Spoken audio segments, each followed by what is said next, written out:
Assalamualaikum warahmatullahi wabarakatuh. Perkenalkan, nama saya Anissa Sayyidah Rifqah, Prodi Ilmu Al-Quran dan Tafsir, Fakultas Usuluddin dan Dakwah.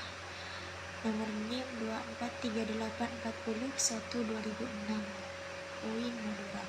Nah, di sini saya akan menjelaskan tentang mata kuliah Tarikh Al-Quran dengan tema sejarah perkembangan Al-Quran pada masa dinasti Umayyah.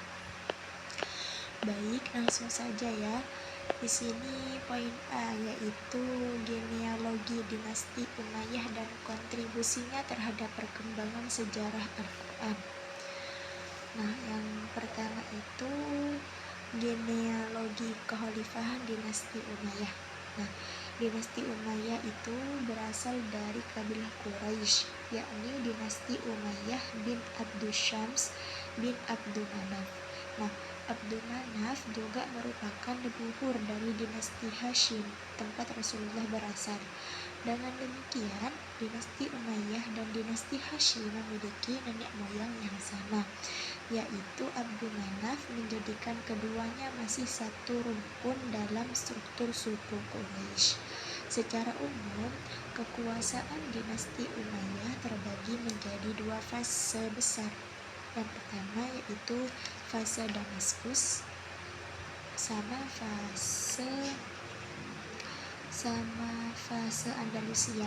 Nah, yang fase Damaskus di sini ada beberapa khalifah yang berpengaruh, antara lain Muawiyah bin Abi Sufyan, Yazid bin Muawiyah, Abdul Malik bin Marwan, Al-Walid bin Abdul Malik, Umar bin Abdul Aziz, Marwan bin Muhammad.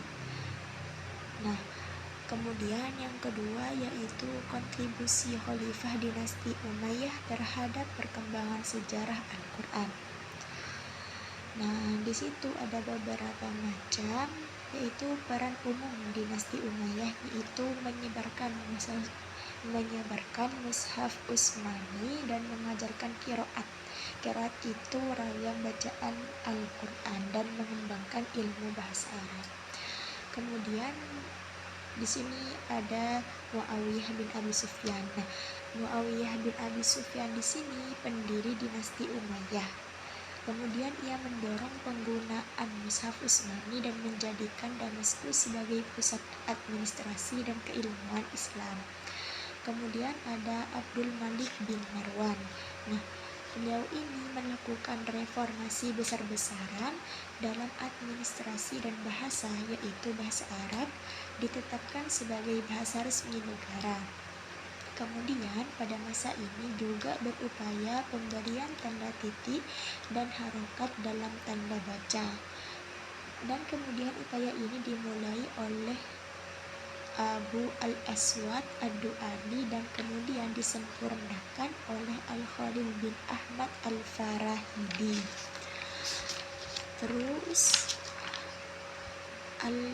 Terus di sini Al-Walid bin Abdul Malik. Nah, beliau ini melanjutkan kebijakan ayahnya. Nama ayahnya yaitu Abdul Malik bin Marwan dalam memperkuat peran Al-Quran sebagai dasar pendidikan Islam. Kemudian dia ini memperluas Masjid Nabawi dan Masjidil Haram sebagai pusat pengajaran qiraat.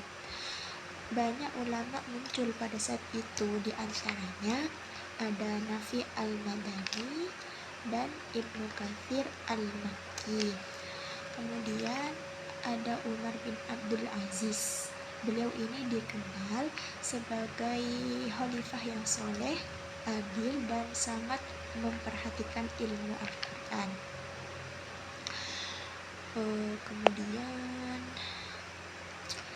peran ulama qiraat pada masa dinasti Umayyah. Nah, di sini ada beberapa ulama, ada 5, yaitu Ibnu Katsir al-Makki, Nafi al-Madani, Ibnu Amir ad-Dimashqi, Abu Amr al-Basri, dan Asim al-Kufi. Nah, para imam tersebut mengembangkan bacaan Al-Quran yang kemudian dikenal sebagai qiraah sab'ah. Qiraah sab'ah yaitu 7 bacaan mutawatir. Kemudian Poin B. Nah, di sini yaitu kodifikasi teks Al-Quran pada masa dinasti Umayyah atau perkembangan sistem tanda baca, tanda titik diakritikal dan harokat. Nah, di sini kodifikasinya yaitu menjelaskan perkembangan penulisan Al-Quran pada masa dinasti Umayyah setelah masa Khulafaur Rasyidin. Pada masa itu tulisan Al-Quran masih sangat sederhana dan belum memiliki tanda baca seperti koma, titik, belum ada tanda titik diakritikal atau pembedaan huruf seperti ba, ta, tha, dan belum ada harokat fathah, kasroh, dan dhammah. Karena kekurangan tersebut muncul dorongan ijtihad atau inisiatif ilmiah dari para ulama untuk menyempurnakan sistem penulisan agar Al-Quran bisa dibaca dengan benar oleh semua orang termasuk orang Arab. Nah, kemudian C. Manuskrip teks Al-Quran pada masa dinasti Umayyah.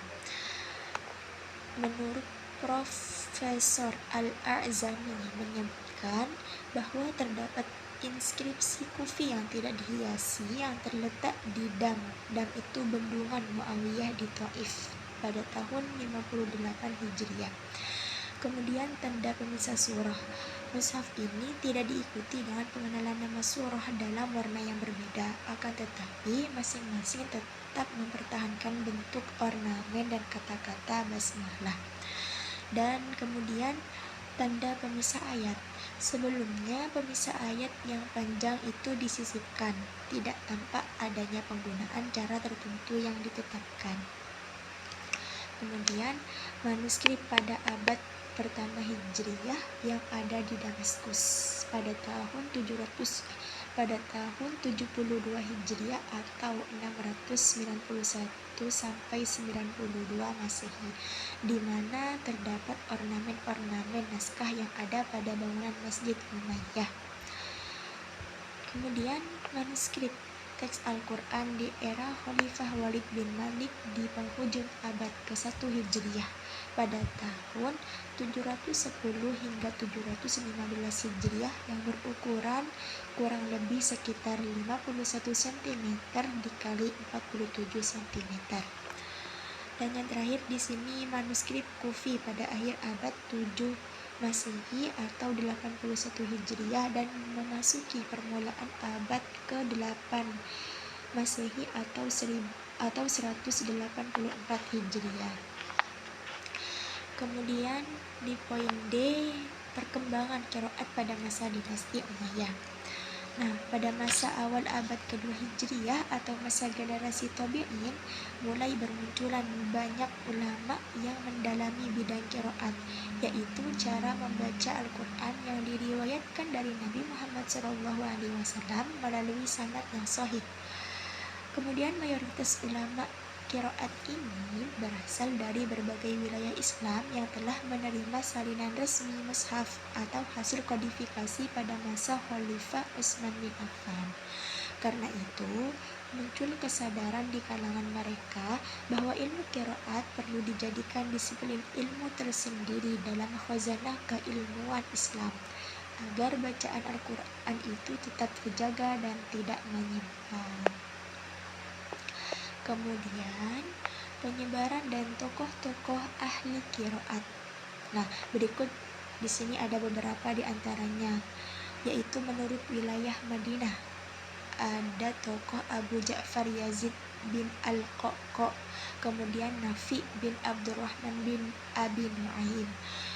Dan di wilayah Makkah di sini ada Abdullah bin Kathir Ad-Dari, Humaid bin Qais Al-A'raj.